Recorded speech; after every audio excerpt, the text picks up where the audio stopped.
Hey, hope you're having a great week, Connections groups. I'm going to start off with the only need to know that we have before we get to the bonus resource, and that's talking about the upcoming Summit class.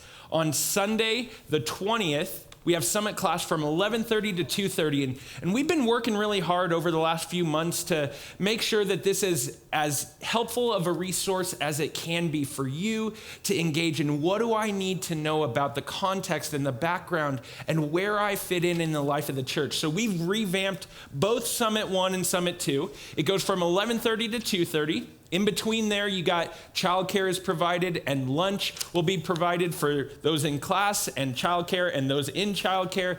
And so we don't want you to miss that. We would love, even if you haven't been to Summit for a while, it's a wonderful opportunity. Just who are we as a church? What's God's story in us and through us? And where do I fit in the life of the church? So again, Summit classes. You can go to just Summit 1, have some lunch, and then head out, but we'd love for you to stay for Summit 2. So the whole thing put together is 11:30 to 2:30 next Sunday, February 20th. Hope to see you there.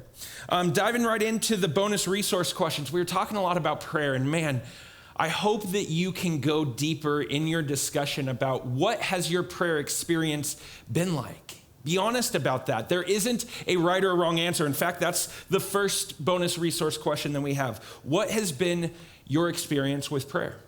Be honest with that and know that there is not a right or a wrong answer there. Just go ahead and share about that. Secondly, how do you feel about praying over the same things? Because I think sometimes people have this idea that, well, I've shared that prayer request with God. He doesn't want to hear me nag him again. Well, look in the Garden of Gethsemane. Look at Jesus saying, Father, if this cup can pass, let it pass from me. And then he goes and gets disappointed by his best friends. And then he comes back to the Father. And what does he say? Father, let this cup pass from me. And then he goes away and gets disappointed by his friends. And then if you sense a sense of repetition or persistence, Jesus modeled persistent prayer. Okay? So what is your experience? Or the second question, how do you feel about praying about the same things? Lastly, we often say that prayer changes things.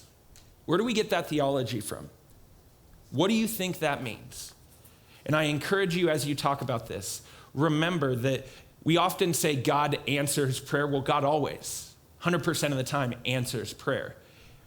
We need to work through our theology and do what we mean by that. Is what we mean by that God answers prayer in a way that I can see or in a way that I like?